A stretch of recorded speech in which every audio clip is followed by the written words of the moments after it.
All right, and welcome back to this week's episode of That Scale RC Show. I am your host, Adam Dean. We got our co-host, Jeremy Kendall, here as well. How are you doing tonight? Doing good. Just unwinding after a day at work here. Oh yeah, I hear that. I'm in the same boat.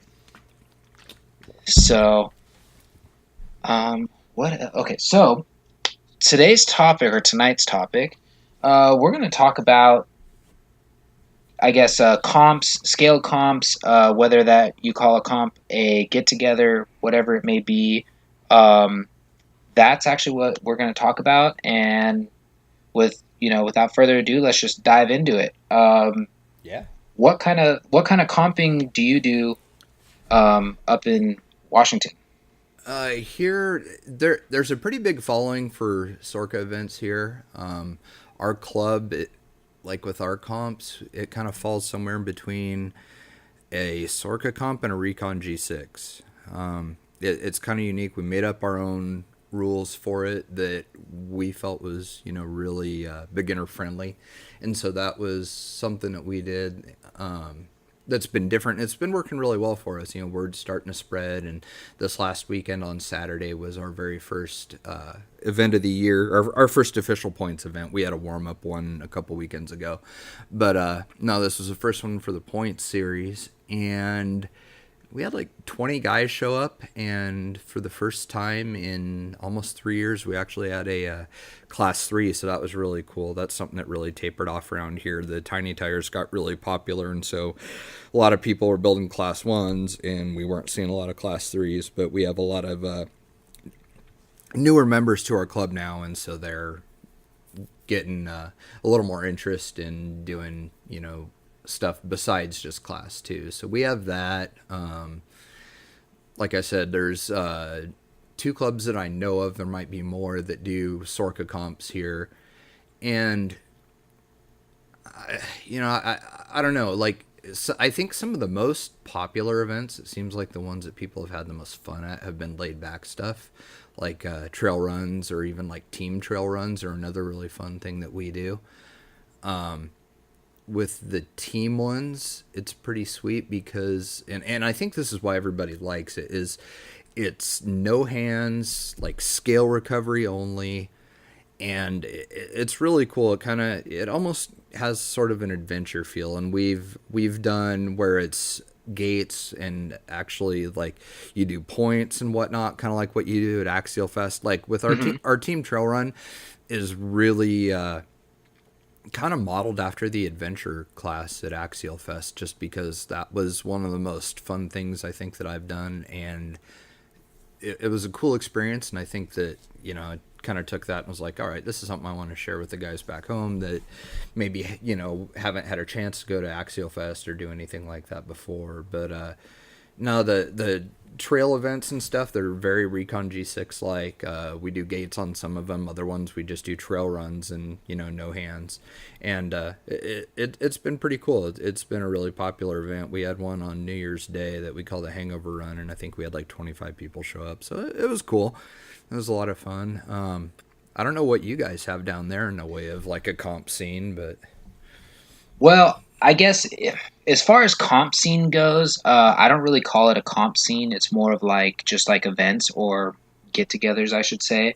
Um, it's like we do a lot. Like that's, I guess, really what you call it. It's more like a get-together or a scale endurance, kind of like you said, like a Recon G6 style. Like when I first got into this, and first started going to some of these events, there was a group called GSRCC, Golden State RC Crawlers, and they put on these events where, kind of like you said, like the adventurous class, they have gates. You got numbers and the arrows, so you know which way you're going, and kind of like the same thing. You could do a fun run, or you can turn in like a timed card. And like having certain scale accessories. Like it was loosely based, I guess you can say, on like kind of like some of the Sorka rules. They had kind of like their own rule sheet, because I remember at the beginning of those, they'd hand us the sheet. You look at your truck. Do you have bumper sliders? Do you have scale accessories in the bed? Do you have a tow strap? Do you have a winch? And all those equal different points. So you could start out with like a rig that had like 46 points or, upwards of 70 points if you actually went all out. And then when you're on the trail, anytime you flipped over and you had to use your winch, you lost a point, or if somebody, or if you helped correct somebody, you can give yourself a point. And then once you finish and you add up all the time and everything, that's kind of how they got their 1.9 and 2.2 driver of the day, because back then the 2.2 was still really popular. So there was a lot of people building either Wraiths or like Truggies. Um, and that's really was one of the bigger events. And then they had a little hiatus for a while. They actually went away for like almost 2 years, and everybody was just kind of doing get-togethers, or like they'd have an event or a crawl for a benefit, like the AST or the ASD Autism Awareness Crawl, or the BPC, or Mark Betancourt's Crawl for a Cure, which is still kind of loosely based off the same thing. I mean, you didn't turn in a card that you had bumpers, winches, and all that stuff, but they all seem to have the tennis balls or gate markers with numbers and arrows. Um, and that's really about it. And they always get, really good turnouts, just because, like I said, for your average person, there's not like this, like, I guess, overwhelming pressure of like, everybody's watching me. I got to get like a really good time, or I got to get a really good score, or, it's just kind of like, oh, yeah, okay, I'm here to do this, and it's fun. I mean, I'd like to see, because back before, I know I'm bouncing all over the place, but back before CKRC shut down, um, they actually were starting a series where different things that you had, like on your rig, equaled like what you can actually carry. So, like, if you had scaled, fuel cans or jugs, like let's say you had two fuel cans in your truck, you can have an additional two batteries in your pocket. And Ah, if you had like stuff like that, like they had a weird way of putting it all together, and it was actually kind of cool. So it's kind of like trying to get you a little more involved and like think outside the box, but that never really went anywhere. And I think part of it is due to the fact that CKRC is no longer in business, so that might have something to do with it. But yeah, so as far as like hardcore comping, like you said, like anything like Sorka related, not not really something that I'm aware of, or I guess you should say involved in down here. I know there are guys, like there's a lot of people know him as Chino 63, but Dean, he's hardcore into the Sorka comp. So I mean, everything he builds is, you know, around those Sorka rules. So, or I shouldn't say everything, but a lot of what he builds. Like I think right. he just finished some sort of power wagon, and he's got some trick Curry axles that he basically had to remake himself, so that way he could have the pumpkin on the passenger side to fit the way he has his motor and stuff set up, because it was something around the Sorka rules. Because I was talking to him Oh about it, wow. yeah, at the Scale by Chris get together. He brought it out, and I'm like, it's a power wagon, dude. The axle should be on the driver's side. And he goes, yeah, I know, but the way I have this motor set up for this one, this allows me to run this, and it gives me X amount of points. You're looking at a whatever, So I'm like, oh, okay. See, to me, that just goes over my head because I don't Right. follow Sorka rules. But you know, to each his own. Everybody has their own flavor that they like, but that's really about it for the events that we do around here. Do you know much about like crawl masters or anything? Because I know that was I heard a lot of people talking about it, but I have absolutely no idea what the rules were or anything like that.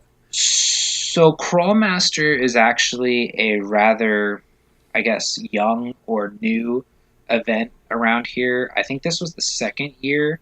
Last year was the first year. It's put on by the ASDU boys, Brandon Tomey, and Oscar Ramirez. With the help of a couple other local guys, they put it on, and basically they give you like, I guess there's like a list, and you try to get yourself. on that list so you can compete. And they have like their own set of rules for that. It's not like a Sorka based rules. Like this year, they wanted like um, the tiny tire thing going on. So like you Mm-hmm. couldn't have a tire bigger than whatever the size was. I think it was like 4.4 Oh, or okay. something like that. Like Yeah. 4.5 inches. I could be wrong. It might have been closer to like 4.1 was like the size, but they try to do something off that. And what they'll do is they kind of take your scale rig, and not all of them have to be scale. They're looking for a rig that's actually going to perform. That's why they're calling it crawl master, not scale master, because you're actually going out and crawling. Like I know this year it was at Pigeon Point Lighthouse, Mm-hmm. and that place has some really technical rocks. More something you'd almost see somebody taking an MOA or like a Berg and actually like comp crawling on, and they're trying to take something based around an SCX10 or a VS 410, something like that that's more scale, but they're building it to be more of a comp rig, and you have to do some off-camber lines and certain stuff, and there are rules to if you flip over or have to winch, you get docked a certain amount of points and whatnot, and then they add them all up, and time plus whatever penalties you get, gives you your overall time, and that's how you win the crawl master. So it's something that's totally cool. They're kind of doing their own thing with it. I'm actually, it's one of those things. Somebody took something and made it their own, and it's working, and it's getting a big crowd. I know the year before it was a lot of it was a lot of like local guys, so there wasn't really a big drawing from people out of the area. I know this year there's quite a bit of people that showed up. I know there's a lot of Sacramento guys that showed up. There were some people down south that showed up. So it was actually, I think it's growing. So next year, I wouldn't be surprised if we saw more and more people getting involved.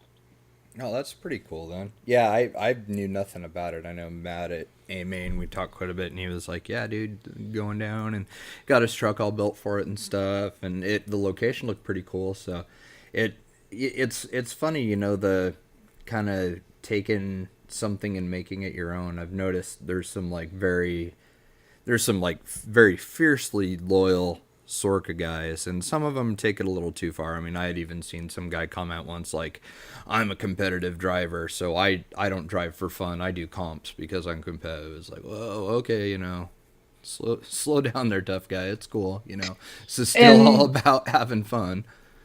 and that's the thing. And I think what everybody needs to realize is, and even the guys that are just going out to have fun, because I know I'm that guy. If I see somebody that's getting super like, oh, I'm super competitive and I want to get going, they're like chomping at the bit. Sometimes it's hard, because I'm like, hey, I'm just here to have fun. But to them, their fun is winning or losing or placing, Right. being on the podium.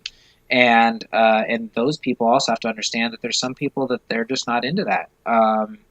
I mean, a good example for me is kind of like Elio. Elio actually, before scaling, was into comp crawling. He had MOAs and, he's had sporties and all that stuff. And that's what he used to do. I mean, big buck rigs, they used to go crawl insane lines. I mean, hardcore competition. I mean, he was traveling all over. I mean, Oh wow. Trail Gear even had a event down in, I think it was Arizona or New Mexico, and him and one of the other guys competing drove all the way down there to compete. I mean, like, it's one of those things. It's like some people that drive to podium or compete. That's what brings them joy, So they take it very seriously. And then there's other guys like myself that's not so much into, like, I could really care less if you place first, second, or third. If you can, good for you. But I'm more about trail. How scale can I get the vehicle? That's always been my cup of tea. So Yeah, which that's kind of what we're into here. I mean, the thing is, like, what kind of started it, like, honestly, like, I had gotten a Wraith and had met up with this dude, James Ecker, that invited me to go to one of the coolest spots that we've got around here after work one day. And we hit it off and decided to start, doing a club and doing events and stuff. And he and I went and did a Sorka event. And I think what frustrated me the most, of what kind of kicked everything into motion on our end, was the fact that, like, I wasn't into scale points. Like, Hmm. with, and me coming from a racing background, like, I obviously, with racing, the focus is driver ability. It's, how you set up your machine, how, and so, and your ability and practicing and everything else that goes into it. And so with that, it was really discouraging from a newbie standpoint to lose to people because you didn't have like a bunch of junk like glued to your truck and falling out all over the place as it's going along the course. And like it was Hmm. just kind of like I get what they're trying to do, but what got me about it is, like, class 1 was super realistic, same with class 2, there were some awesome builds and whatnot.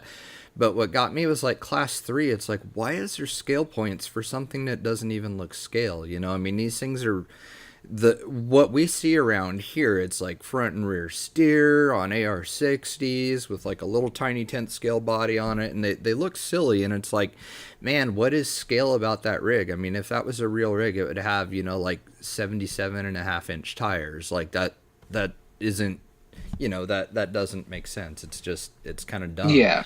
So that was kind of a big turnoff for me. I was like, man, this is stupid. Why even have scale points in class 3 then if the rigs don't look real? So we kind of took what we learned from that, took our experience from Axialfest, and turned it into this series that we have, which, as I had said before, our events fall in between a Recon G6 and a Sorka event. So we don't have scale points, but you are penalized for rolling over. That's the worst one. We hammer you pretty hard for that. So it's like 10 points if you roll. An assisted winch, if you're going off like a shoelace or something like that, is 2 points. If you're using a land anchor, you're able to winch yourself with like a rock or around a small like little tree or bush or something and just use like the hook or whatever, then that's only 1 point. Trail fixes are 5 points. So if you have a wheel come off, or you break something or whatever, whatever it might be, it's 5 points for a trail repair. And then gates, we did it a little bit different. We actually do allow reverse, because in real Hmm. like wheeling and stuff, when you're going out, like, you do use reverse. And so we wanted it to be a little more realistic. And so we do allow reverse. There's no penalty for it. The gates, we do stick to Sorka regulation widths. Sometimes I do some narrow gates, because it's kind of good, as far as like keeping people in the honor system. Because I'm the one that sets up all the courses usually, and so Hmm. when I go out, I'll like purposely make something narrow so that I know somebody's gonna hit it. So if there ever is like a perfect score, you can be like, no, dude, like, Yeah. that was a 10-inch wide gate, on like an off camber or something. So, and I do that intentionally, and sometimes people complain about it, but it's to kind of negate any unforeseen instances of people getting butt hurt and so cheated and stuff, which we're really, really fortunate, because we haven't had any issues like that. There hasn't been like, well, he did this or he skipped this, or like it's pretty cool. Like, everybody kind of polices themselves, and from an organizer standpoint, that's ultimately what you want. So Yeah. we do that. Like I said, we don't do scale points or anything. So the entire emphasis is on driver ability, which is what I think it should be anyways. And a lot of like, even doing like the narrow gates and stuff, when I'm setting up a course, I incorporate a lot of decision making into it. And so Hmm. you'll look at something and be like, all right, you know what? I could try and get this. There's a high probability of me rolling over. Or I'm going to try and get up this. I may flip over. So I'm going to get hammered and get 10 points for it. Or be smart, winch up it, or take the 2 points and drive over the gate, because it's 2 points is obviously a lot less than, 10 for rolling over. Hmm. So there's a lot of like decision making and problem solving, and some people get it, and they'll like, I'll be scoring a guy, and some people will get it and they'll be like, oh, okay, or they'll see a completely different line than I had even thought of when I laid the course out. We don't do any pre-running of the course at all. Everybody stays off of it prior to them going. That's one of the things we do. As far as like a time limit goes, we don't have a time limit like what Sorka does because our courses are a lot longer. This year with running 3 classes, we're a lot busier, so we do 31 gates for each class. And with Sorka, it's like 10 gates in 10 minutes. And that was one of the bummers for me is like I show up, drive, 2 times for 10 minutes each. So I've got, an entire day revolving around 20 minutes of run time, for each class or one class, whatever you happen to be running. And like the standing around part drives me nuts. And then on top of that, when you've got dudes that are, you've got like one person scoring, 15 or 20 people, like that makes for a very long day. So one of the things that we do is we take it and you are paired up. So we've got a lot of veterans and new guys this year. So I try and pair up a veteran with a newbie, and that helps because they can explain the rules as they go. But what we do is we pair everybody up, and you score one person drives, and then you finish a course, you come back and you switch, and it really moves the program along fast. And there's very minimal waiting around. We have the person ahead of you go 3 to 4 gates, and then you go. And it's just like golf. If you come up on somebody, you can either stop the clock and wait, or, drive through, like with golf, play through. So, we encourage that, let's, if you're having trouble on something, stop and let the dude behind you who's doing better by or whatever, And so we do that. Time's strictly a tiebreaker with what we do, and there's actually been events where we've had like 70 some odd gates on a course, and it took like an hour and a half, almost 2 hours to finish. So like it sounds like a lot, but the thing is, it's like, we've asked a lot of questions, and I always try and get everybody's input when we're doing stuff, and it ends up being really, I don't know what's the word for it. Like it just ends up being like a really good atmosphere and everything else. Like when we show up, we're there to drive, like we want to spend a day driving our cars, not standing around. And so I think that's one of the things we try and do is just maximize the drive time for everybody. And I mean, and that's the thing. It's like Sorka is their thing, and there's guys that's what they love, and that's cool. There was that alternative that Mike Kirby and Dan Davidson had come up with that ultimately ended up becoming Sorka Light. But really all they wanted to do was introduce another format, and man, people just raised hell about it. It was just like, this is crap, this is stupid. And it's like the attitude was like, it's a Sorka comp or it's not a real comp. And it's like, and it goes back, and it's so stupid.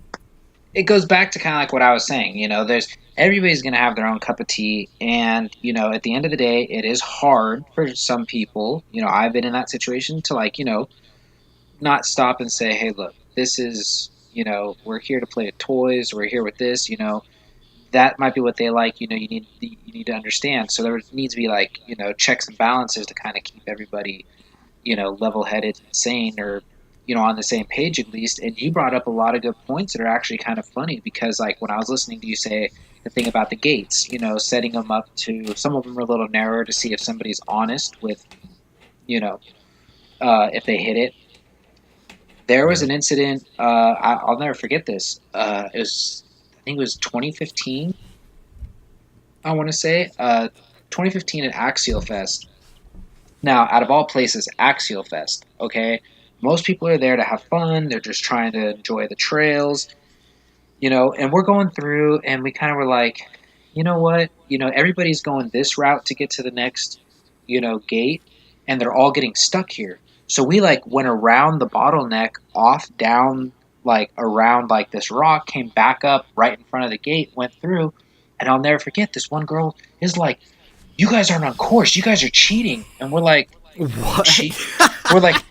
We're like cheating. we're, we're not. I said this is supposed to be a fun run, and there's like a bottleneck of people, and they're like all on their lids. We're just going around to keep going because we want to enjoy the course. We're not here to, we're not trying to, you know, compete. This isn't for a timed event. We just don't want to be, in a bottleneck. And it's always funny because you can always tell, especially like on the runs we do, you can always tell when something's been like, oh, this was the common place where everybody went because it's dug out, it's rutted out, and you can just see like rocks have been kicked over, which is also another funny thing because some people get irritated. Like for instance, we get a lot of bottlenecks every once in a while, and that's why we started noticing that a lot of the events we go to around here started doing like a multiple trail setup.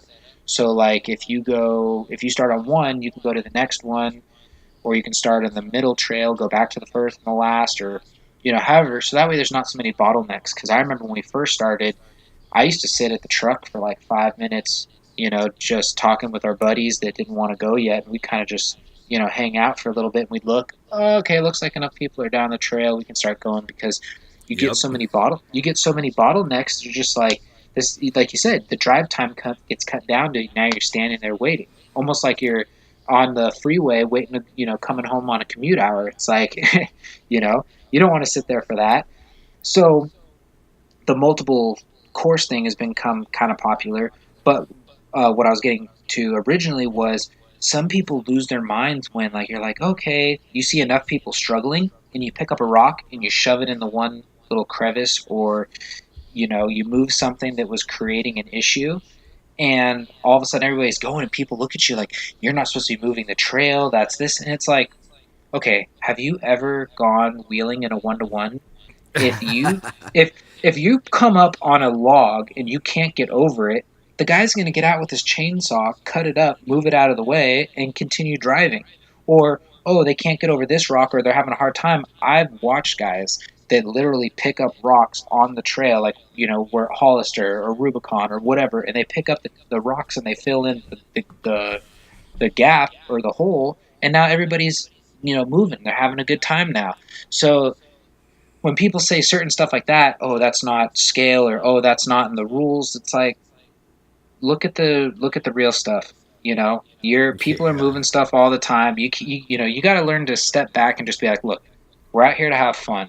If everybody's stuck and on their lid or can't make it, it's not fun anymore. Yeah, exactly. We accidentally had a really bad bottleneck at the Hangover run, but it's funny. Like an event like Axial Fest, like people just have the wrong idea. I remember some guy posting like, "Where can I find the results and stuff? I need to let my sponsors know." And everybody's like, "Whoa, dude! Like you got the wrong idea here, pal. Like there's a few things, like the rock racing or whatever that they do awards for, but like you don't like win Axial Fest. That's like not a thing Yeah. you go do, and like people don't get that. And it's funny, I've had guys like you have to find that fine line between keeping it from being a free for all and keeping it organized. Like I've we had a guy lose his mind at an event once because a rock was in a different place when it was his turn to go. It's like, Mhm. put if it's that big a deal, dude, like put the goddamn rock back. Like stop having a fit about it. Like, well, this isn't the way it was now, and this is harder for me than it was for the guy. It's like, whoa, dude. Like for one, maybe you need to be questioning your reasons for doing this, and number two, like. Uh, Who gives a shit? Like, just put the rock back. Whatever you need to do it and have fun. Like, we're not going to be that gnarly with rules and stuff. And so, I think that we've had a lot of success with what we're doing because we find that happy medium where it's like, hey, you know what? If a situation like that arises, cool. Or if I like this last weekend, I put a ladder bridge on something, and at first I thought it was going to be rad, and it opened up a whole new shelf for us to drive on that we don't usually do, and it was just mhm. a huge failure. Like everybody got stuck on it. So we tossed it out. Like okay, hey guys, if you had a rollover on this or two rollovers, whatever, scratch them off your scorecard. We'll throw it out. I'm sorry. Next time I won't do it again. And you Yeah. move on. And there's no, internet banter about it or anything like that. And it's you're keeping it fun that way, and people are interested still. And I mean, we've even had guys that are kind of a little bit gun shy to come to our stuff, going, "Oh, it sound the word comp itself just sounds too serious for some people." Mhm. It's like, no, man, give it a chance. Like, it's super laid back. Everybody's having a good time. People bring their kids and their wives, and it's it's awesome. It's a good time, and everybody's chilled out, and we don't have a bunch of crazy scale Nazis running around, slapping everybody on the wrist whenever something doesn't go right. So Yeah.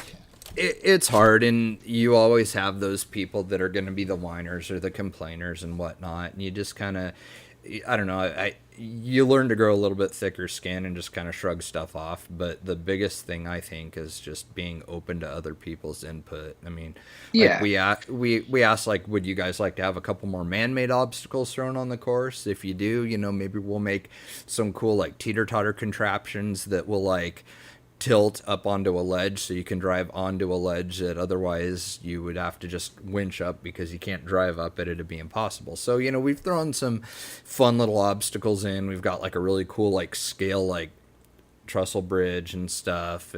I mean, just a lot of really cool stuff like that. And we've even gone as far as like putting up scale banners around the course and road signs and stuff. And it's just all about creating a fun experience with, and I don't know why it is, but scale RC and photography just seem to go hand in hand. But we try to create as many like photo ops as we can for the guys that are participating, So because Yeah. some of it looks rad and it looks real, and it adds to the experience. And so I think Oh stuff yeah. like that's fun, and people need to be a little more open minded about what is a comp and what isn't a comp, because the experience is always 100% what you make of it. I mean, even a Sorka event. So Mhm. I like seeing people come up with their own rules and doing their own thing, because it's like I say about different platforms being released and models and whatnot. You can't have too many choices. Like, options aren't a bad thing. Just because this is different or new doesn't mean it's bad or not as good or not a real comp. It's a choice, and you give people enough choices to where everybody's going to have fun and find that little group or type of event that they fit in with, and that's what it's all about. You're not here to like belittle people because of like what they're into, and I think for that reason there's a lot of just BS like club versus club drama up here, which is Mhm. just the dumbest thing I've ever seen, and it's unnecessary, and it's 100% fueled by rumors. Because I mean, we've got guys in our club that go and do events at other clubs, and it's totally okay. I mean, this year's schedule, I even like made sure it didn't conflict with the other club's schedule even, I mean, like, there's no reason why people can't work together, and you get big mouths and big egos mixed together, and it creates some really like unnecessary tension that's just dumb and avoidable. And all it does is rob people of having a good time. Exactly. And with like that being said, like the GSRCC events that are now, coming back and making a presence again. When you get there and you grab your little scorecard thing, you can just write your name and fun run and just give it in. They're just doing that to kind of get a ballpark of at the end how many people actually showed up to the event. So they know, okay, we're getting X amount of people, we're getting this kind of a turnout, this many people do fun runs, and these many people actually are competing for some sort of a time. And Nice. I was going to say, I wonder, since you said there's a lot of people, or not a lot, but there's some people up in your area that don't go to these events just for that fact that they hear the word comp and it scares them. Mm-hmm. Have you considered doing like just a fun run portion of yours? Like say, hey, anybody can, you can come out. If you don't want to compete, don't compete. That might not be for you. Just have fun, because that might actually build up some confidence for somebody going, well, hey, I've never really done this before. You know, I'm not gonna, I don't know what it's like, so I'm not gonna do it. And and maybe it, like you said, discourages them from showing up. Exactly, and that's what you don't want, is making it to where people, number one, don't feel welcome, but number two, feel like their equipment or whatever is inferior. Because I mean, that's just as bad. I mean, I remember my kid and I decided years and years ago, we're like, hey, let's go try some like carpet oval racing and stuff. Hmm. And we look at the rule book and we're just like, holy hell. Like, I mean, there was so many rules, and like, and then there's like dudes protesting because, oh, that's a cheater motor. And it was just so lame that it just wasn't even fun. And you gotta, that's the thing. You don't want to scare people away with too many rules. And personally, I don't really feel like Sorka is a beginner or newbie friendly type of event, because you show up, number one, you're immediately bummed out because you can drive your butt off and still lose. And number two, like, you have so many rules that people are like, damn, like, okay, so if I need scale points just to even do good and be remotely competitive, no matter how hard I drive, I need to go and spend, X amount of dollars now on a bunch of junk and stick it all over my car. Or, I mean, I've seen some pretty like weak attempts at like even like bed cages and stuff where guys will use like copper tubing and just solder it together. It's like, Hmm. okay, good idea. Paint it so it doesn't look chintzy as all hell, but don't even do that. It's like, oh, sick, points for an exterior cage now. Oh, here, I'm gonna do a couple soldered copper tubes and points for an interior cage. It's like, dude, when you're building stuff in the gray area, that's when I think it starts to not be fun. Like, Hmm. I remember they tried doing one of the other clubs tried doing like a stock class for SCX 10s. It was for SCX 10 too, I think is what it was, just a box stock like spec class.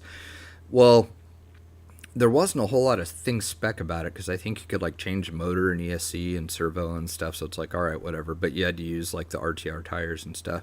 And there was guys going, oh, you know what? I bet I could soak my tire foams in oil so they'd be heavier instead of just. So it's like you got guys trying to like cheat the system even in a spec class. And to me, it's like, why even bother if that's the frame of mind that people are in? Like, if they want to win so badly that it's just like, I'm going to tick all the boxes necessary to get what I need to get, and who cares if the car looks stupid? I just, maxed out my scale points, and now I can turn in an incredible fifth place performance driving wise and end up winning a comp, and it's like, Hmm.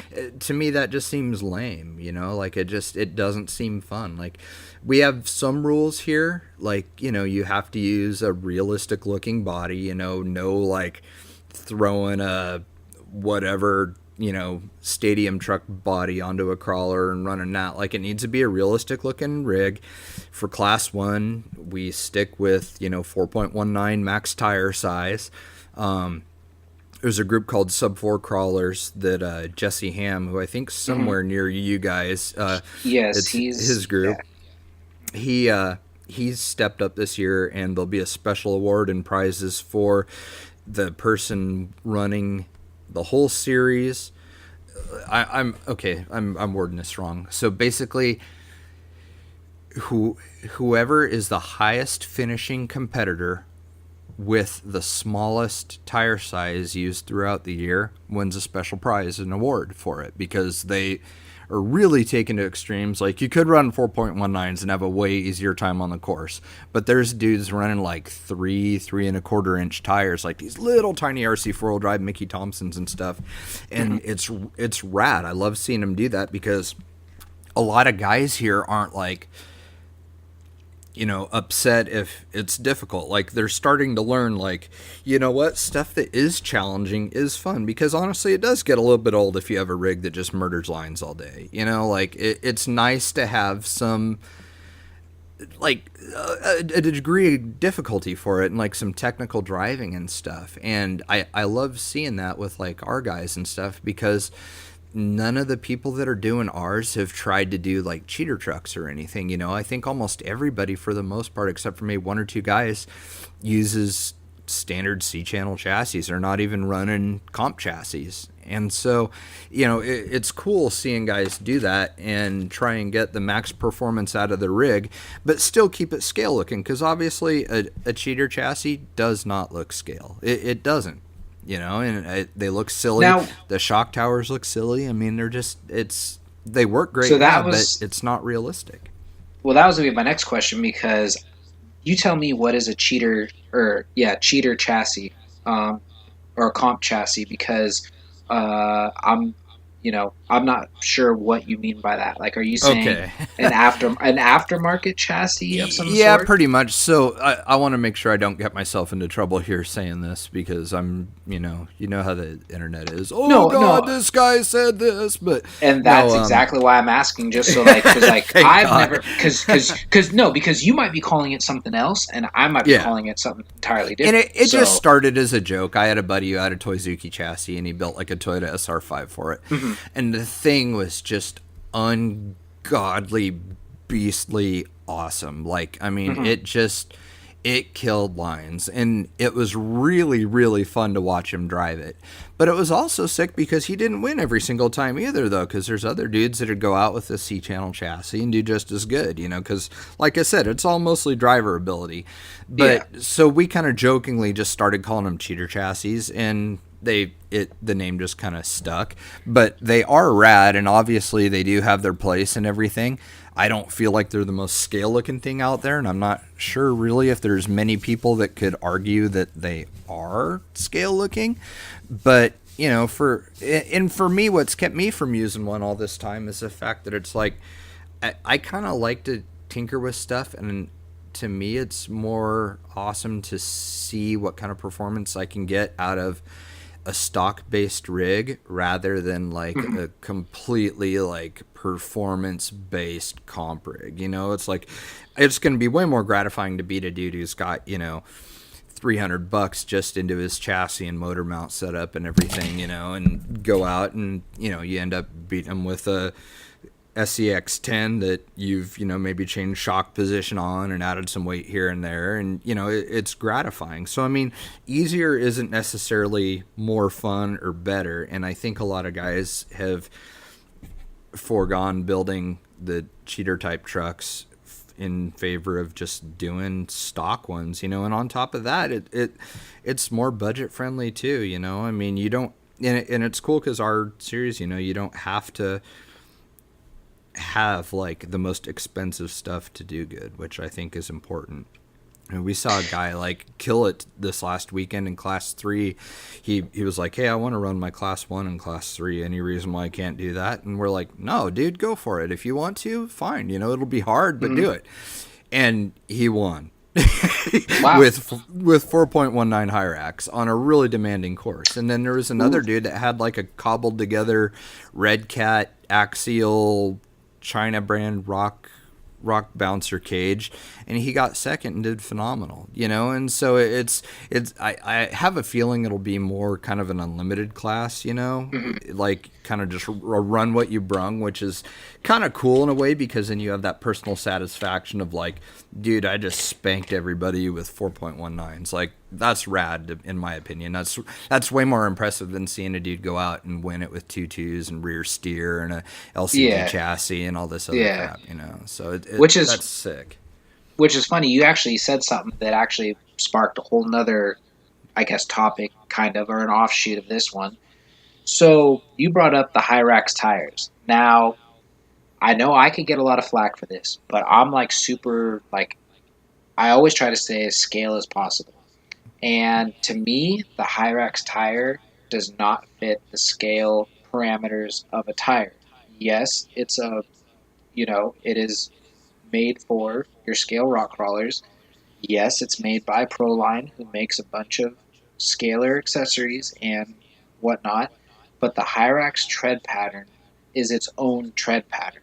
So there, for at least for me, all I could say is it always kills me when people go, "Yeah, I'm building this rig. I'm trying to make it look just like mine, and this, that, and the other," and then they throw Hyraxes on it, and you're like, "Dude, tell me any one-to-one rig that has ever run Hyraxes.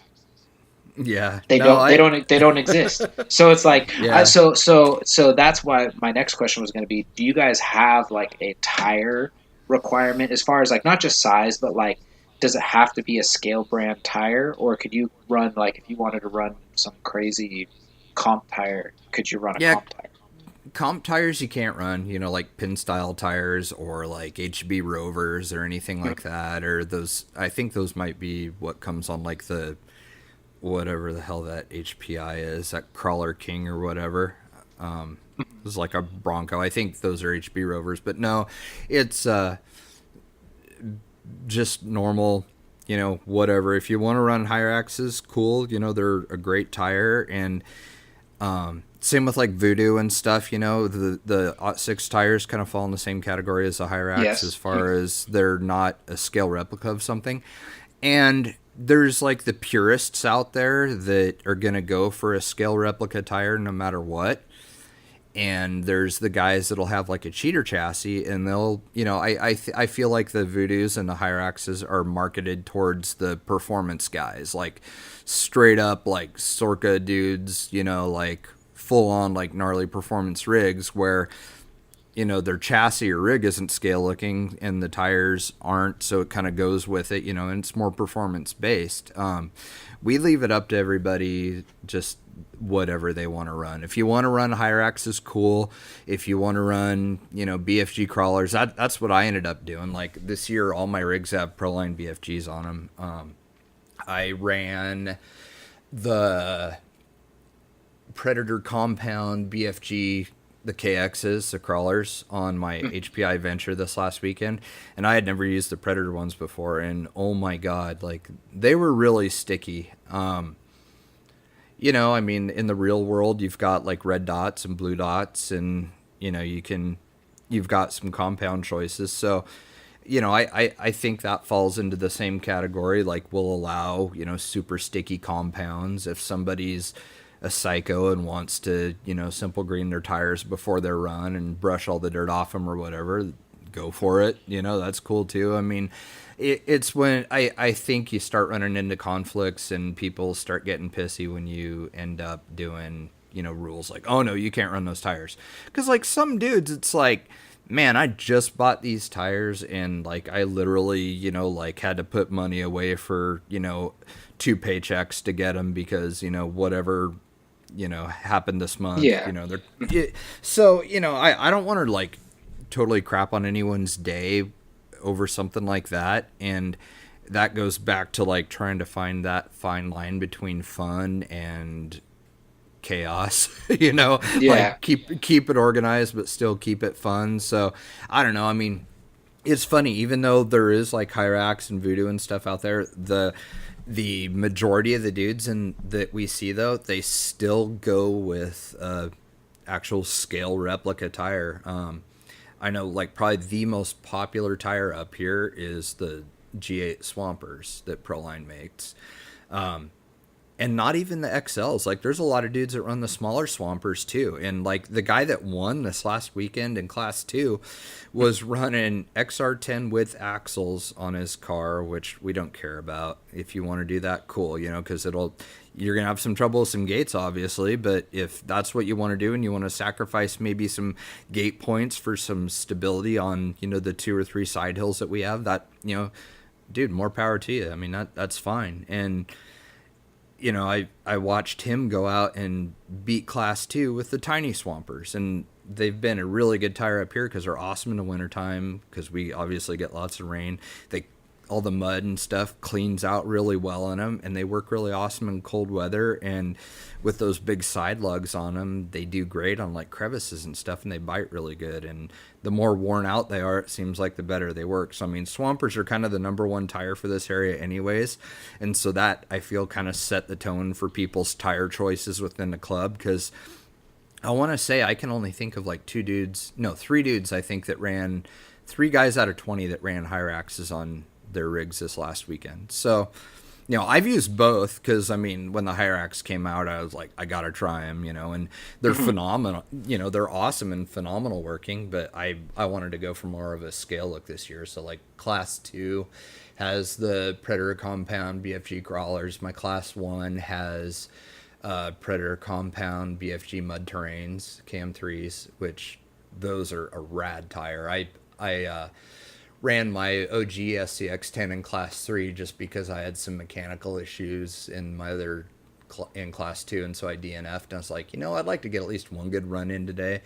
And so I ran like a set of G8 compound KM3s on my Cherokee SCX10, and dude, they did phenomenal. So I mean, depending on how the rig's set up, a high performance cheater tire or something like that may not work as good as a scale tire because everybody's got their car, their truck set up differently. Yeah. So Well, that actually it's kind of.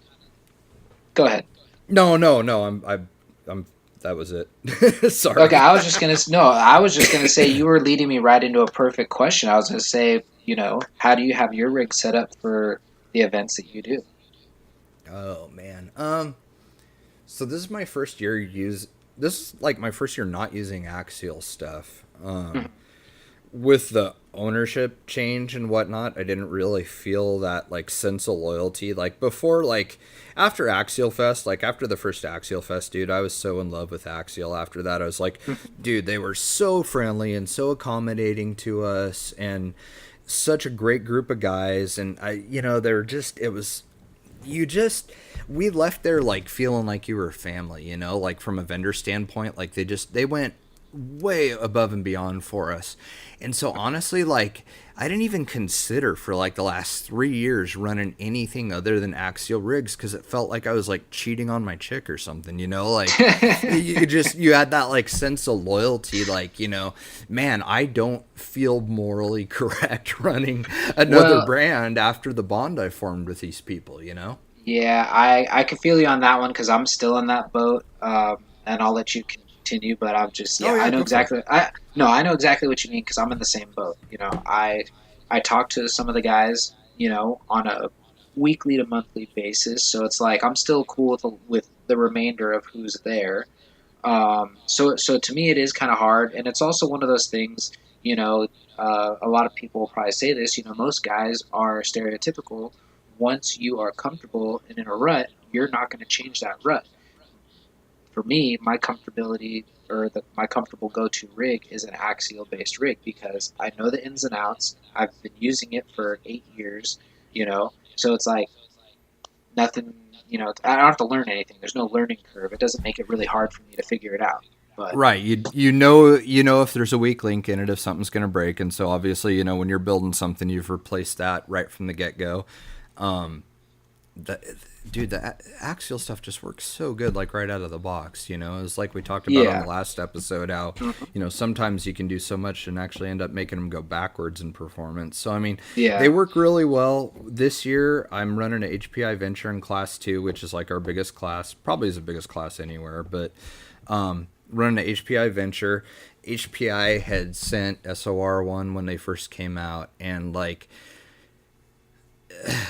I've got like this weird sentimental attachment to that car. Like I've had this like crazy like love affair with that thing for the last year. So we left it kind of stock. I replaced the servo right away because the other one couldn't turn without anything attached to it. Like it was weak and not a disappointment though. Everybody knows stock servos suck, so whatever, don't bitch about it. You're going to replace them. mhm. If they put a good servo on it, you'd be bitching that it cost $100 more. You know, So what's really funny. Just real quickly that you said that. I was thinking about that today, hearing people complain about certain stuff.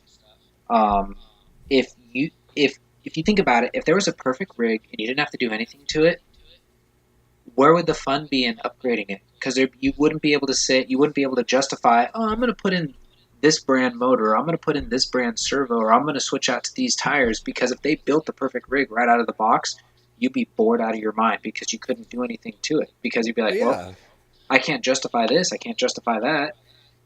Now you're just dude, doing it because you want to. yeah, people'd cry about that too. Like, man, I bought this thing and it's got all the rad stuff on it already. What do I, it's like, come on. I mean, people will find anything to complain about, but Oh like, yeah.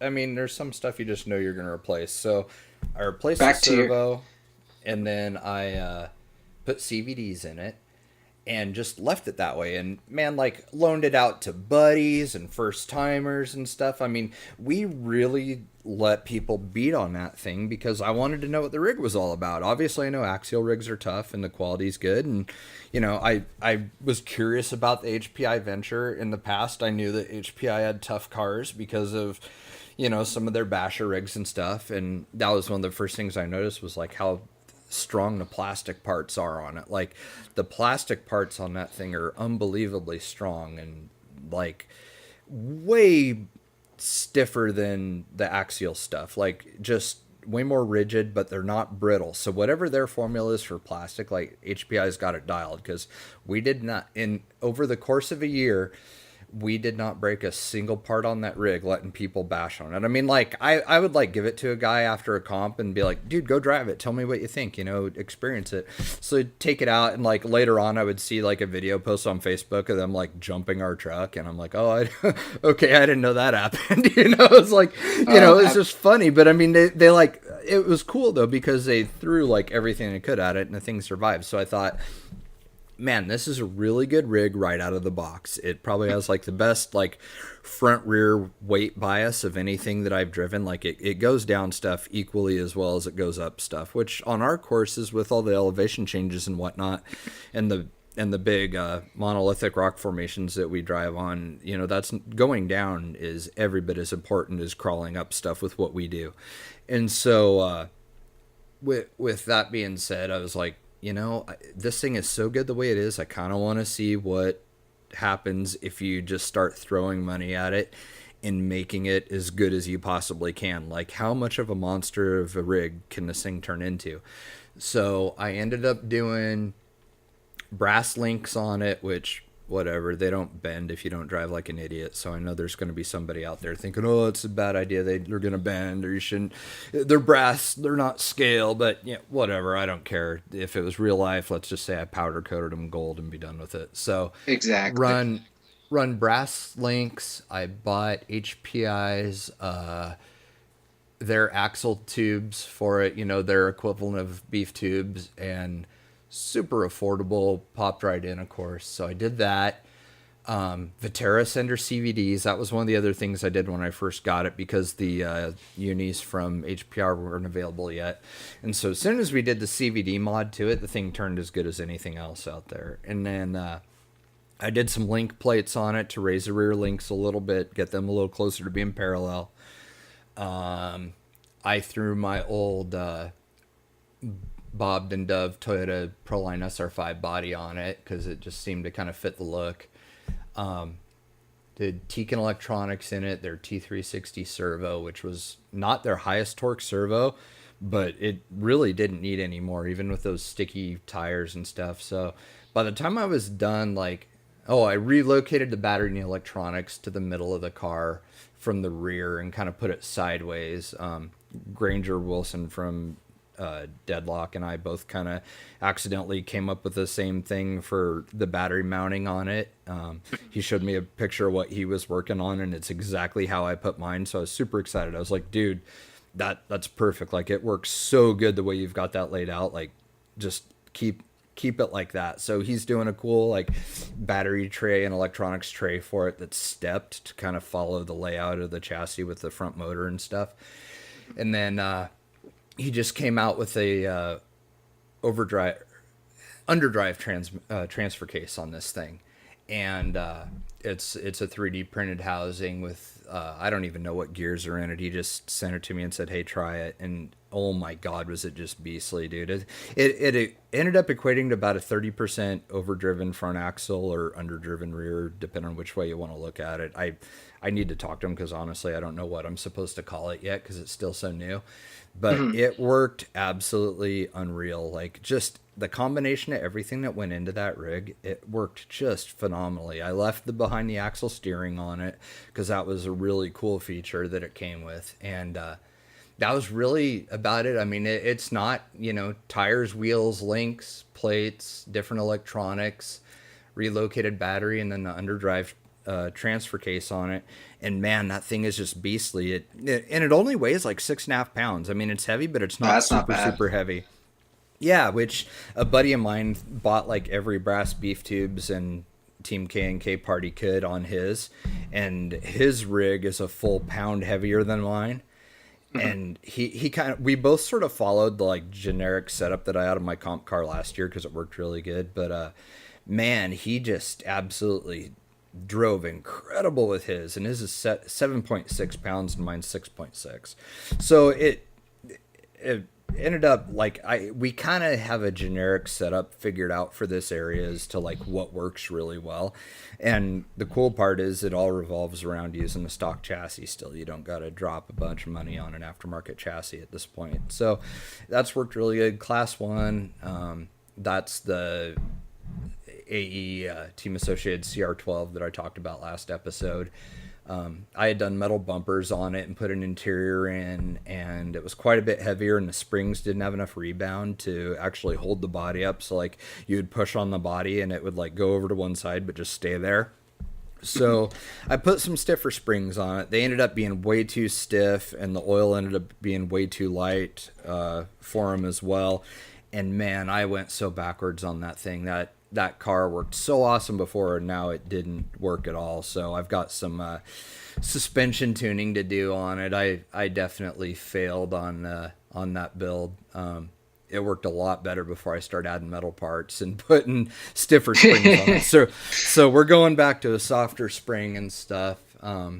But I know the car is very capable and it'll do good. So, and I don't have a class 3, but I'm hoping to get a 1.9 Wraith, and I'll run that in class 3 since it's a tube chassis rig and narrow like a class 2. I think that you could probably take a 1.9 Wraith, slap some weighted tires and wheels on the thing, and be good to go.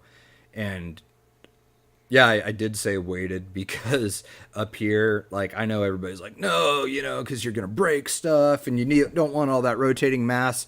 Yeah, that's true if you're running a 3-cell with a 3600 kV motor, like I see some of these guys doing. Like, yeah, of course you're going to break stuff. I mean, that's going to happen. Here, most everybody runs brushed, and it is mossy and slippery and wet and rainy. And we have to have heavy rigs here to do well in those conditions, and we build our cars here completely different to what you guys do down there. Because like when my buddy Jared and I went to Axialfest in 2017, like we had our big heavy SCXs there, and we're just burying ourselves in the dirt and everything else. And then everybody down there builds like nice light rigs that kind of float across all the dirt and stuff, whereas here we need them like anchored to the ground to create as much friction between the tire and the rock as possible. And so it's just funny, like geographically, how different builds will be just based on where you live. So that was one of the things that we noticed right away. Well, that's actually kind of funny because, like, I know my rigs typically range between the 7 to 8 pound range is most of my rigs. So I don't know how heavy your heaviest rigs are, but that's typically, I've just noticed that's kind of like how mine end up. And it's not like I'm aiming to do that. It's just that's just how they work. So, Yeah, like my because, trail pig ended up being like 9.5 pounds. That's my oh yeah, Cherokee. And I think that's probably pretty average because there's not a lot done to it. wow. I was to say that's pretty. I mean, that's still pretty heavy because I'm trying to think like what you could do to make it that heavy. Because I mean, right now one of my heaviest rigs in my fleet would be my Clodbuster Chevy body build, the one that I call the beater, because I wanted to build a truck that looks like you just smashed it between rocks and didn't care. So I heated up a hammer and different tools and rolled it into the bed and into the doors to make it that trail damage look. But that rig, I'm actually running a buddy of mine, Ty Johnston, TJRC Products out of Tennessee.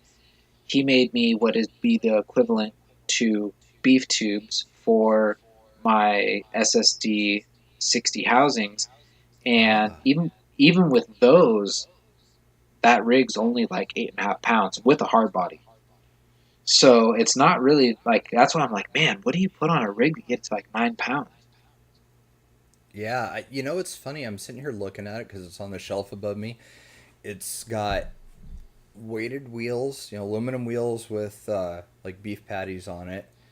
Mhm. And honestly, besides electronics, I think a lot of the weight comes from the body that's on that thing.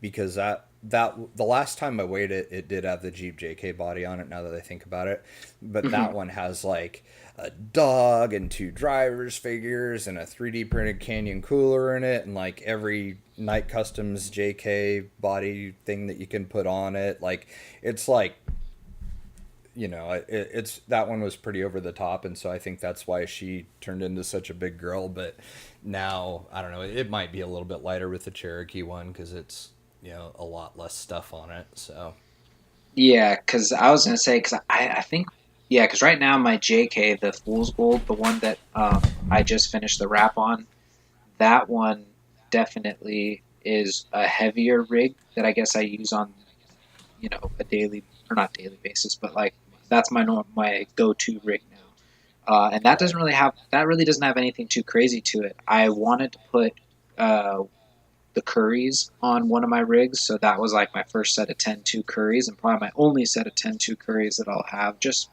because I have no issues with the stock plastic ones. I just wanted a set of curries to just set that build over the top.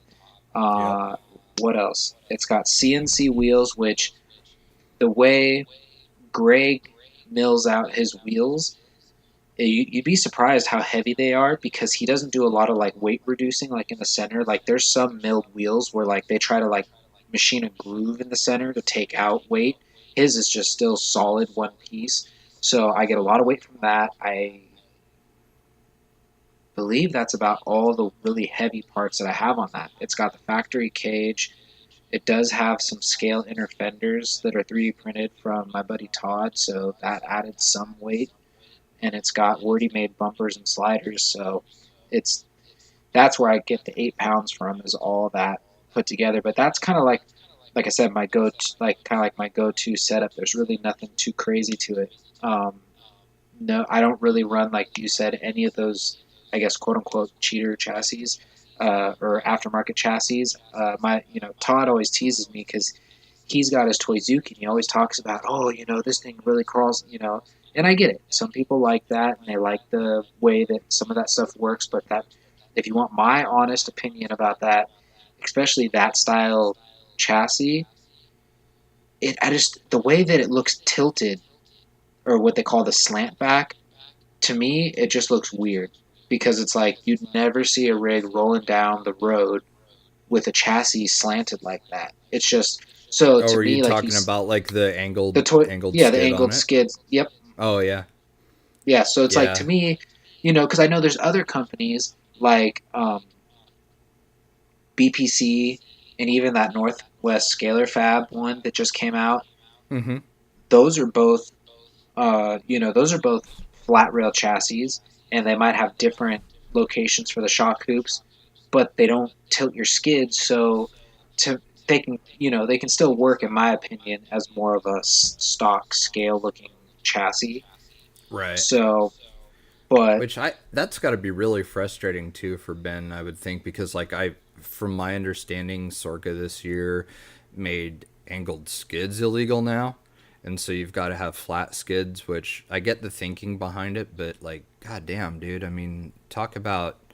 I mean, look at all the people you're alienating or whatever. I mean, luck, he's a smart guy and he came up with a fix for it to put, to have the skid be flat on him, mhm. and that way existing customers could still use what they got. But man, that would be frustrating to have something like that happen. And those cars, they do work really good. I mean, like my buddy James, his Toysuki one was just ridiculous. And Granger from Deadlock Racing just started coming out with some comp chassis. So I know that I'll end up putting one of his comp chassis on the Venture, just because that thing is kind of slowly turning into like, how good can you really make one of these, like if you just do everything to it. So it's kind of like almost like a contest for myself, like let's see how good this thing can actually do. And so I'll do a comp chassis on that truggy I'm building with the Northwest Scalar Designs truggy chassis. That's actually going to be the very first comp chassis build that I've ever done. And I'll have to make a truggy bed for that thing, but I mean, that's gonna be fun, and I'm looking forward to driving it just because I've never done it. And I know it sounds like I'm kind of like dissing comp chassis and stuff, and I'm not, but I mean, like I said, like with depending on what you're doing and stuff, I mean, you're kind of creating your own experience, anytime you go out. So I mean, if you want to go that far, cool. You're always gonna have dudes that are like, oh, well, if I would have spent $250 on a chassis, I would have won too. And they'll Hmm. say stuff like that. But I mean, if you want to do that, cool. Because I mean, I am having fun seeing like how gnarly you can make a car, but God, I called him a car. I always do that. It's like I either say rigs or cars, and it's like because RC car, and I've been racing buggies all this time, so I always call them the Hmm. wrong thing. Well, But it is like you said, it is what it is. It's an RC car, so.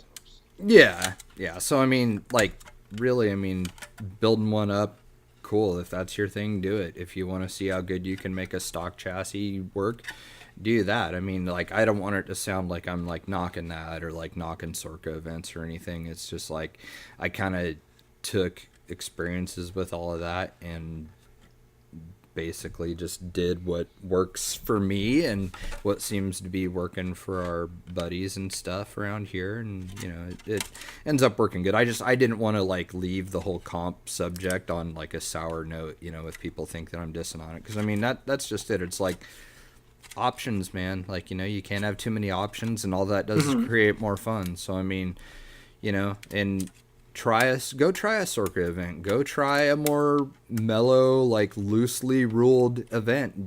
Just go out and drive your truck and get off of Facebook, and just have some fun. I don't.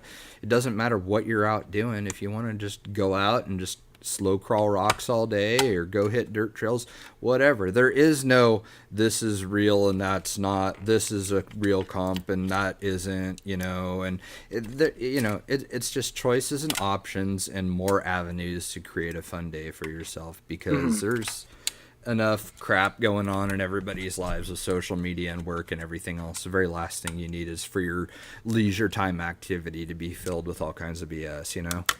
Yeah. Well, it's funny you say that because there's one style of event that me and Elio talked about, and I'd really like to get it started around here because I know it's different for everybody. But I'd really like to get a like it could be a fun run. Doesn't have to be you're not competing for anything, but I'd like to get a hard body run, put together where you're everybody's running hard bodies just because the hard bodies have a different look most of the time than the Lexan bodies. So I think it'd just be cool to get a bunch of people with hard bodies out there. It would make, like you said earlier, for a great, scenic event. Not Oh so much yeah. like you're not going to make it so much like a performance event, but it's going to be like a total scenic event. So I think that'd be pretty cool. Oh yeah, for sure. I mean, that you talk about like photo ops. Everybody's got like hard body D90s and JKs and everything else that's out there, and like some of the rad like 3D printed ones we're seeing people come out with and stuff. I mean, that would be super sick for photo ops and stuff, because they do look so real. I mean, I've been kind of drooling over that. Uh, well, I think it's two of them. I think Elio did a JK and a XJ. Didn't he? That are Yes. hard body? Hmm. Yeah, like Hmm. those looks super Fun, sick. fun fact: I think his last four builds have been hard bodies. Oh, no kidding. Yeah, the funny thing about Elio is he starts going like it's always like you can watch it's like a trend. It goes like he always starts going one way and he dives in and then he finds something new and then it kind of like goes back to this way. So he always kind of goes, you know, he starts going one way and then once he finds something new, then he goes like that much more into that direction. Like he started the with the China hard body JKs, so he started pumping those out. And then he's like, "Oh, they make a Cherokee, so let's do that. Oh, look, they make a four door. I'm going to do that." And then now that's why it's kind of funny. I wonder what he's going to do next because he's kind of explored all those options doing all that. So it's always interesting, and I've always found it funny because he, like I said, he finds something and then he dives into it. And then when he does that, he always comes up with something totally crazy. And that's why I think his builds are at the level that they are because he definitely has his own twist to it and he's thinking outside of the box. And he's really not building it to really please anybody else. He's doing it to accomplish his vision. And I think a lot of people admire that, and I think that's why they get so much attention. Yeah, which is rad. Like I with his stuff especially, I like all the like trail armor stuff that he makes for Hmm. him. You know, like all of that looks really cool. Like he had one, I think it was a green JK or something like that, a two door, and he had rear quarter panels that were Hmm. metal on it, and then he like went as far as actually like bending some round stock to make like rub bars on it even. Like it was Hmm. really really cool looking stuff. And you know, that's the thing, that's one thing that I hate is like people that'll like, and that's I know I keep talking a lot about our club and stuff, but like that's one thing we don't really tolerate is belittling other people's builds, which we see lots of that on Facebook. Like, oh, that looks horrible, and it's like, dude, shut up. There is no right or wrong. You can build anything you want, drive it on the road, drive it on the trail. You can do the same with Scale RC. Yeah, you know, some of the stuff we might question the 130 millimeter shocks and the, Hmm. inch lift kit that you put on it, you know, probably isn't going to work good. But hey, if that's what you like to look at and that's what you like to drive, then do it. There is no right or wrong with this. And like people need to just shut up and encourage more fun and less like nitpicking and bickering about this dumb stuff that really doesn't affect anyone anyways. You know, it's like if I build something, some dude's like, oh, that looks terrible. Like, okay, you know, that's cool, man. It's not for you. Or like the Yeti Junior, the Can-Am one. Like if that's not Hmm. for you, all right, cool. But it's for somebody, you know. I mean, that's the beauty of Scale RC. If it's not for you, or you're bitching and crying about somebody not making the body you want come on this car, go make the body. There's enough resources if you don't have it yourself. There's enough people out there somewhere else that you can make exactly what you're after. So stop crying if there's a new Jeep Hmm. that's released, or if you don't like the new Wraith body, or you know what I mean? Like, Hmm. just shut up and do something about it. Stop typing on your keyboard and go out in the garage and build stuff, you know? Oh yeah, and that, like you already said it, that's what draws me to this hobby is the creative outlet that it gives a lot of people. And and like you said, not everybody's going to have the same creative outlet, and if everybody had the same creative ideas, it'd be very stagnant, boring, and stale. So that's kind of why you should be able to just put what you want to put together, because ultimately you're building yourself a rig. You're not building that rig for anybody else. So don't, Exactly. I mean, unless if you're one of those people that market yourself like, hey, I'll build this rig for you, but 9 out of 10 times you're building the rig for yourself. So just build it the Exactly. way you want to work. And if you have questions, or if you want to know, hey, I'm just getting into this, I don't want to spend my money on parts that aren't going to work. What should I do? I mean, that actually happened last week. So last week we got a email or private message on our Two Chains account, and they were saying, "Hey, look, I got a Everest. I'm just kind of getting into this. I don't know really which way to go. Some people tell me to get the Portal Axle upgrade. Some people are telling me to get this body, or some people are telling me to put a lift kit on it so I can run bigger shocks, and I just don't know which way to go." And my response back was, "Look, ultimately it's going to be your rig. You need to figure out like kind of like the direction you want to go. But if you're going for a performance based rig, I said you want to stick with what the people do with the real rigs. Low center of gravity. You want good approach angles, and you don't want too much flex that it's hurting you, that it's pitching your rig over once it gets past the center of gravity."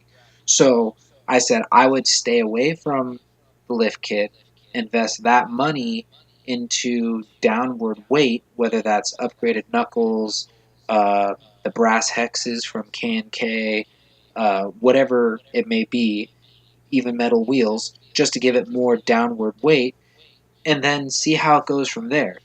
So it all kind of like everything always ties into everything.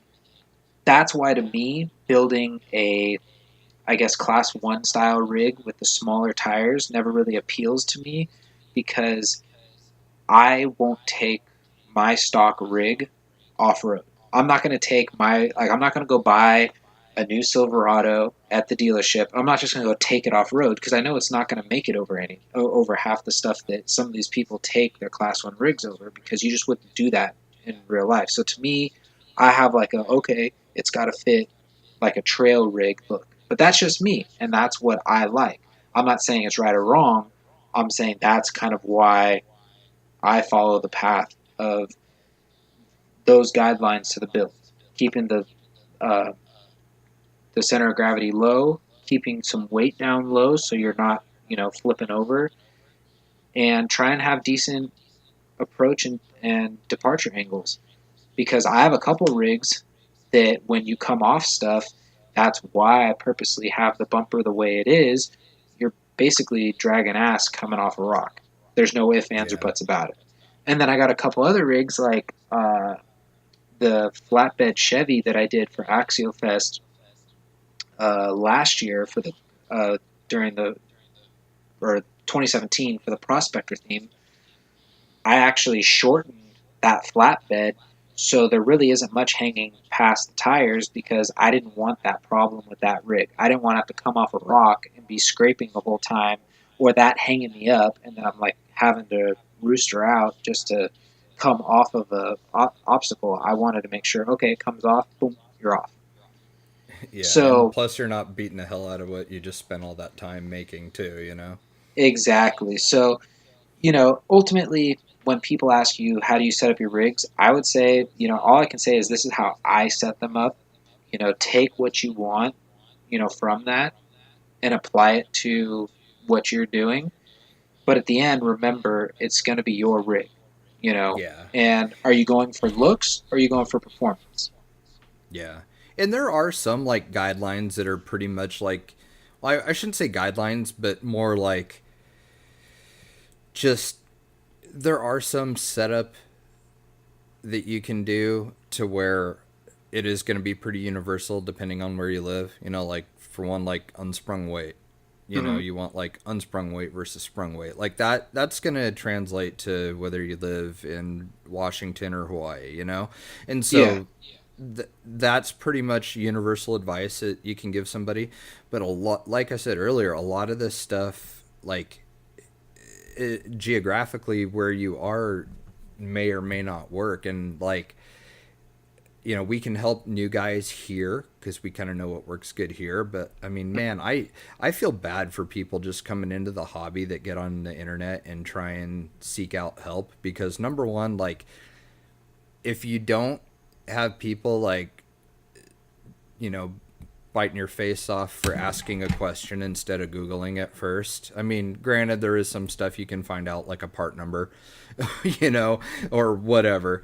But, you know, you can find that out on your own. But for the most part, like if somebody has like some legit questions, just, you know, people don't answer them. Instead, they just make you feel like an imbecile, you know. And so, like, I feel bad for people getting into it with that.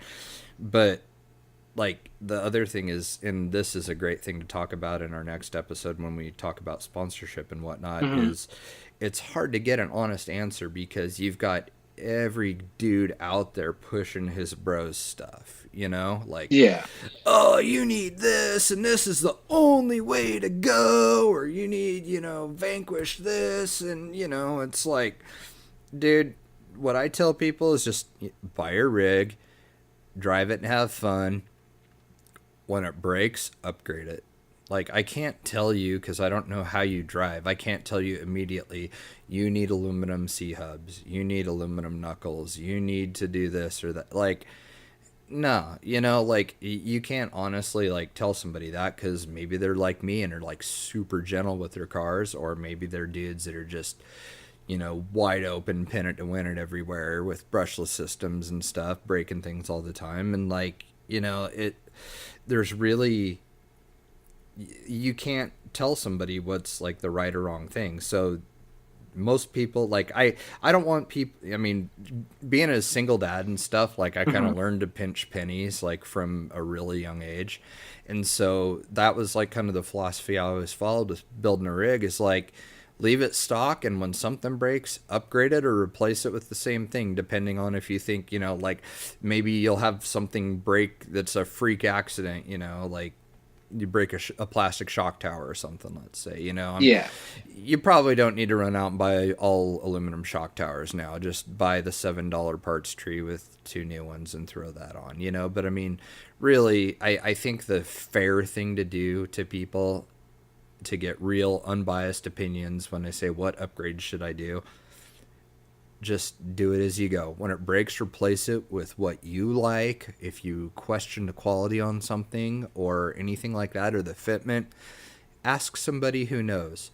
But I mean, I've seen like a lot of people giving really bad advice on stuff like, oh, you need Hmm. to do this and you need 110 millimeter shocks because you need as much flex as possible. And it's like, no, dude, don't, and that's the problem is with the internet, everybody can have an opinion, and opinions are like belly buttons. Everybody's got one except for Taylor Swift. So, Yeah. or she just wears high waisted pants. I haven't figured it out yet, but I'm leaning more towards the fact that she was genetically engineered and didn't have an umbilical cord. Alien. Yeah, cute alien, tall, but whatever. So Well, should we that move into the news then? Is that our next? I really like the flow of this conversation better than how we were doing it before. I mean, granted, we're like almost where our time was last time, but like this mhm. is just, and honestly, I don't really, I'm not going to edit this out or anything because I don't really care if people hear it. But like, honestly, I kind of like hitting this from the angle of just talking to you rather Yeah. than talking to a listener that isn't there. Like the first time we did this, it was like I tried to say things in terms of speaking to the listener.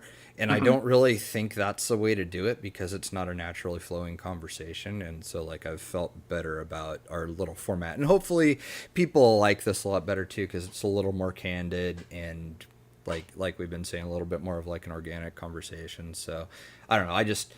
I have had a really good feeling and had a lot of fun, doing this episode the way that we're doing it right now. So if everybody likes it, and I hope they do, I think that this is kind of the way to continue in the future.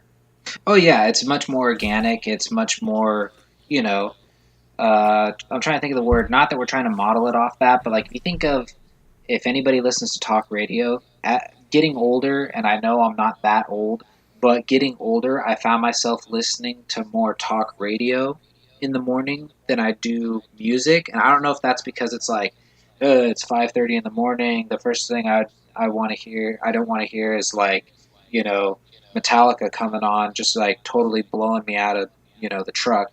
I'm like I kind of like put on something just to kind of I don't know take up the noise so you're not listening to the road or the car or traffic or whatever, but you know so but a lot of talk radio, it's a lot of just they're having conversations with each other unless it's the ones where you got people calling in, but usually it's the co-hosts or are just usually having a nice conversation with each other. So I think this one definitely, now that we got like the jitters out of our first one, and it's going to continue to grow as we move on with this, but having more of these organic conversations where we can actually just talk and you know carry a conversation, I think it's gonna appeal to everybody that's listening. Hopefully.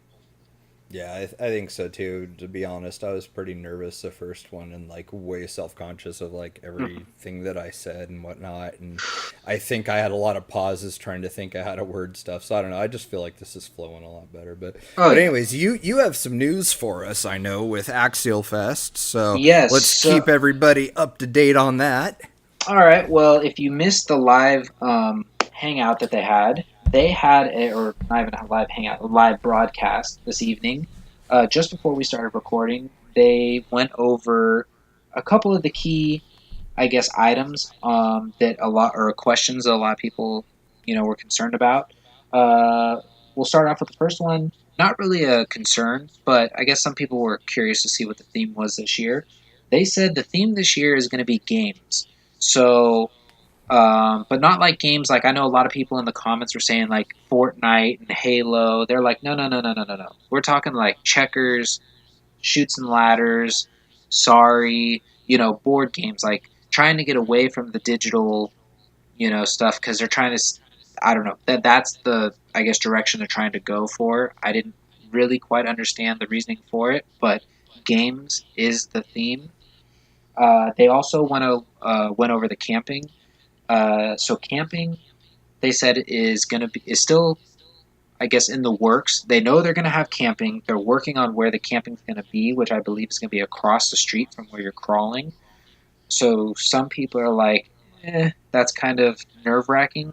But I think the reason why it sounds nerve wracking is because you're crossing a street. But it's no different than if you were camping in, let's say, the A section or even I at Cisco, and you had to hike all the way to the trails. So to me, I don't see much of a difference.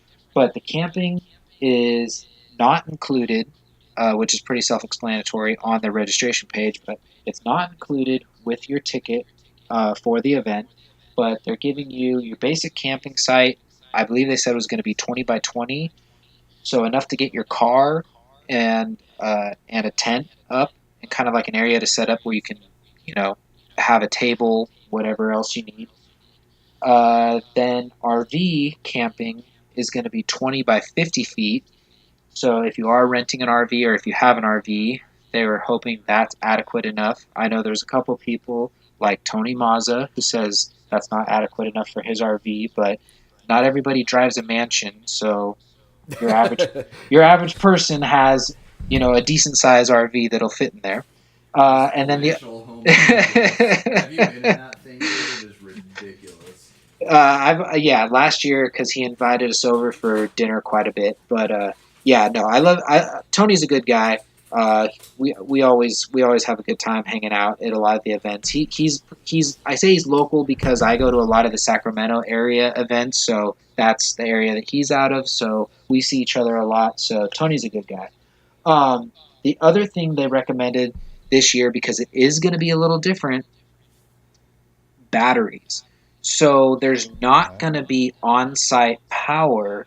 So you either need an inverter for your car to charge batteries, or if you're going to bring like a generator, I think generators are going to be pretty big this year. Yeah. Well, and then you can have a Because couple people help out, and like actually exactly, like charge them too. yeah. So that's basically, or they said, stock up on batteries, and maybe you put yourself on a almost like a one of those Weight Watchers. You put yourself on a battery watcher. You use a 5,000 milliamp a day, and once you run out of that 5,000 milliamp, you just okay, I'm done for the day. You know, and have Yeah. enough batteries just to get you through the event. There's multiple ways to do it, but that was basically what they went over. The other news is from Snowmod RC. I know we touched on this last news from last week, but Snowmod RC has released his snowballs, which we basically were explaining were like a polyurethane type upgrade for your stock or even uh, like Traxxas style rod ends.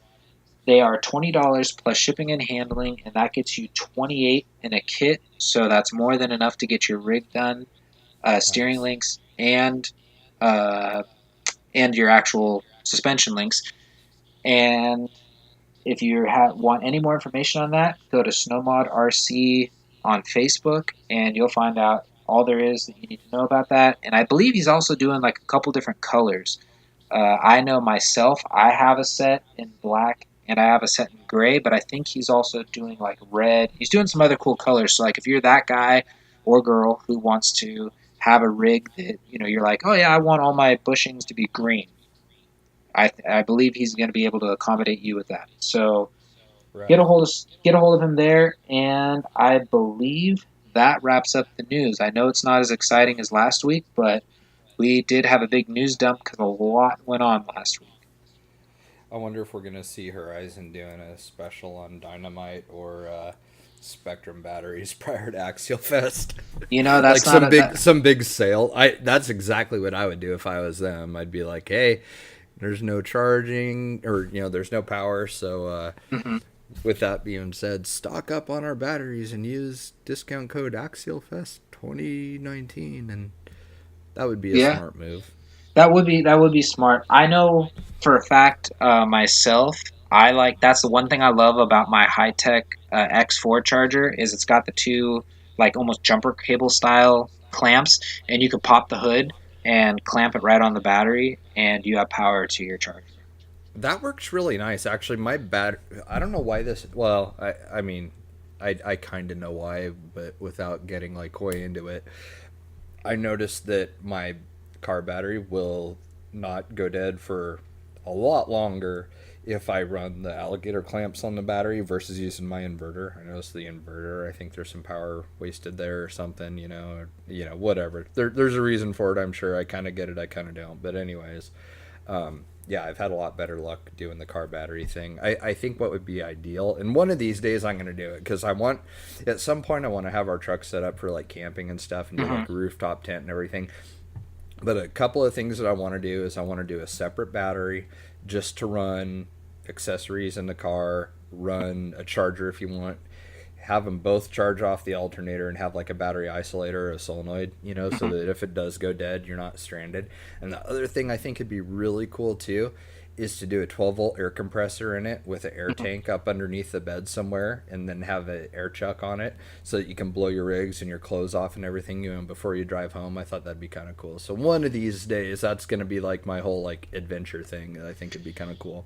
And what's pretty funny is everything you said minus the onboard air, our buddy Todd has. So I remember it's funny. So like I think it's almost like every year at Axialfest, but I remember one year in particular he had his air compressor out because he's got an inverter because he's in the construction trade, for a profession. So he's always got, all his tools and stuff. Well, anyways, he brought his air compressor, and since he's got an inverter on his truck, which actually his is pretty tricky. You might want to talk to him one time. If his It's got like a gauge on the battery, so if the power starts getting too low, the truck automatically turns on to charge up the batteries. Shut up. Yeah, it's pretty. I got to give people credit where credit's due, and that setup's pretty slick because you're not going to worry. You shouldn't ever have an issue where you're using all your stuff and then you stranded yourself out in the middle of nowhere. So Yeah, I that so that's yeah, that would suck. so that's pretty cool. But it was funny just to see the people like we clean up our rigs and somebody would hear the air compressor. So all the next thing you know, you got people walking up. Hey man, can we use the air? And it was funny. At one point, he's like, "I got to do this and put it away before anybody notices I have it out because everybody asked me to use my air," and it's just funny. But yeah, So that well, working it on filthy rigs sucks. Like well, we yeah, with racing, we clean them in between every run, and so like, and my shop has to be so clean and everything, with what I do here that like I clean the tires on my rigs after I run them. I clean everything. I mean, plus I got to be presentable for pictures, but I'm in a lot hmm different, yeah, situation than most people are. But yeah, like the dirty rig thing bugs the hell out of me. I remember Axialfest 2016. That was the first one that we had went to. Travis and I like it sucked so bad doing anything to our trucks because they were just caked in dust. I mean, just bad. And we just, of course, weren't used to that. Being like racer guys, like everything's all spick and span. So, hmm but yeah, that would be kind of cool to have. Like Todd always has all the cool stuff. I remember like maybe it was 16. He actually had, I want to say he posted a bunch of pictures of him like loading up for hmm the trip. And like it was unbelievable. Like I think he had a truck with a canopy on it, and he had like slide out shelving, and like I mean the amount of stuff he had packed in there for Axial Fest, it was absolutely like just staggering to look at. But he had such like it seems like that dude just has everything so dialed in and like on such a slick system with like everything that he does. Like Todd's just a very clever person. It's fun oh to yeah, watch all the stuff he does. oh yeah, totally. You see his Um, 3D printed trees? How sick those turned out? oh yeah. Or logs, I Uh, should say. Yeah. I was giving him a hard time about that. I started saying, "So when are you gonna start 3D printing stuff for a terranium?" I could totally see geckos and lizards climbing up all over that stuff. And Yeah. he started he didn't think that was as funny as I did, but But Dude, yeah. it definitely could. The stuff that he makes, the logs looked sick. I mean, he did a fantastic job. I don't think I've seen a picture of him like painted up or like finished yet, because I'm Mhm. sure he's gonna do some detailed painting or kind Oh of no, he's already. blackwash him or. Yeah, then you need to go check out his stuff. He's already released all those pictures. He Oh, went really? he went over the top. He even has scale moss and stuff. I mean, that's What? that's the one thing that I say that Yes. Todd's one of those guys, that he definitely does his research and he definitely like goes all in. He's kind of like the same way when it comes to like the way Elio does his builds. Like they go all in their area of what they're trying to accomplish. So it's like there's no half-assing it with what they do, you know. So Yeah, it's always exactly. it's always fun to watch people like that. So It's Scalar C's funny that way, because you've got kind of like groups of people. There's like the RTR dudes, which are like mm, fathers and sons or families and whatnot. You see a lot of that at Axial Fest and everywhere else. Awesome. That's the core of the hobby. That's the roots of it all, and that's what keeps it all going, so that we have companies to buy stuff from. So that's cool. There's the so-so builders, which I throw myself into that category, because I don't mm, fab a lot, but I seem to make pretty decent choices as far as the components that go on something. I'm trying to get better at fab and stuff. But then there's the guys that are like full on like, and I see like Kyosho, they'll post something and be like, yeah, this is, it's a RC model. And it makes me laugh, because I think about it. It's like, dude, like guys like Elio and especially like Todd, they are like the epitome of like the model builders side of mm, this hobby, where they're like scratch building stuff and just turning out amazing things. And that's really cool to see. And I don't have that kind of talent or level of detail. And so when I do see something like that, I really really appreciate it, whether it's something I would own or not. Like his log truck, the 6x6, mm. super dope. But I myself probably wouldn't own it, but I still like marvel over it and appreciate the amount of just time and dedication and love that went into his builds. I mean, it's amazing. Like he's like a full on like modeler, and Scalar Oh C is yeah, kind of funny where it falls in between modeling and toy cars. It's sort of like right in the exactly. middle. It's like it's how they have like what is it they call it living art, like art in action that actually moves. That's basically like what it is with those guys. Yeah. Yeah, Because it is. like it It's so polished that it's an art form. exactly. Because like I said, you could take and there's multiple people that are like that. I know Chris Prestwood has a couple builds that I like of his that could totally be like an art piece in itself, but they're all functional. And Yeah. I mean, definitely even with yours, like the one that you just finished, the dubbed or the bobbed SR5. Oh I yeah. really, I really like that truck. I like the look of it. I don't know why. I have a soft spot for some of the mini trucks, and I don't know why, but I do. And so when they're done, I guess to what I could say like as a scale, replica, or like what I would say is like a true scale trail truck, like what you would see as a 1-to-1 on the trail. I get like that much more of an appreciation for it because it's like, yeah, that's believable. That's totally something that I could see on the trail. Yeah, dude, my buddy Jared right now is building. You met him, Mm-hmm. big, tall, heavy metal, scary Jared. He's got a Chevy S10 extended cab that he's building for Mm-hmm. his like real like 1-to-1. And dude, it's so different than what you normally see, and it's just so sick looking. Like, I hope someday he springs to have somebody do up a 3D printed like S10 body for it, because dude, it's just, I'll have to show you some pictures of it, because it's so unique and just so sick looking. And I. he does that kind of with his builds too. Like he does a Mhm. lot of welding and making stuff, but he is more like functional guy. Like he doesn't paint most of the stuff he does. He just lets it rust or whatever. And and it's sick because they look like Washington wheelers. They look like rusted. And Yeah, it's really cool that way. yeah, yeah. So maybe that'll be a whole nother topic. We'll talk about setting up our scale rigs and all that stuff, and we'll just keep coming up with more ideas to keep people entertained. Because I mean, we could probably sit here for hours and just keep going on and on and on. But we know, Yeah, we kind of ran over our target already. Maybe we should save trail pack thing for next Yeah, episode then. we'll go over that in our next episode. So, yeah, with that, I think with that being said, we'll probably make this our benchmark for this week. And like last week, like we said, if we want you guys to be engaged, so if there's something you'd like to see different, questions, comments, concerns, whether it's a negative comment, positive comment, I really don't care. Get a hold of us on our Facebook page at that Scale RC Show, and we're still working on getting our podcast approved for iTunes. That's our only hang up right now, but you can listen to it on YouTube and Podbean. So once we get the iTunes ironed out, we'll make sure you guys all know. And is there anything else you'd like to say? No, man, I think that pretty much covers it. Like, a good place to stop for today. So yeah, I'm into it. Okay, sounds good. Well, then we'll see you guys next week. And until then, happy trails. All right, later, guys.